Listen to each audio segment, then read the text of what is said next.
ఎప్పుడు వస్తావని. కాదయ్యా వీరబాబు, నువ్వు డైరెక్టర్ అవ్వాలని కృష్ణనగర్లో కాళ్ళరిగిపోయేలా నానా కష్టాలు పడి తిరుగుతుంటే నీకు అవకాశం ఇద్దాం అనుకున్నా.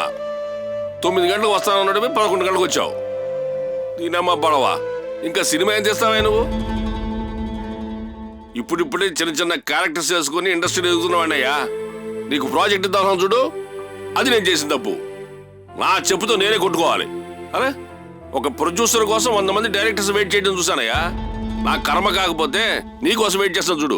ఇక వెళ్ళిపో. సార్ సార్ సార్ అలా అడగండి సార్. నా దగ్గర డబ్బులు లేకపోతే మా ఫ్రెండ్ అడిగి డబ్బులు తీసుకొచ్చేసరికి లేట్ అయింది సార్. మీ కాల్ పట్టుకుంటాను సార్, ప్లీజ్ సార్. సార్ నాకు ఒక్క అవకాశం ఇవ్వండి సార్, ప్లీజ్ సార్. సరే పద పద, కూర్చో. పర్లేదు సార్. కూర్చోమన్నా కదయా, కూర్చో. Thank you sir. టిఫిన్ చేసావా? చేశాను సార్. నేను ఆర్టిస్ట్ అయ్యా, నా ముందే యాక్ట్ చేస్తున్నావా? నోరు అబద్ధం చెప్తూ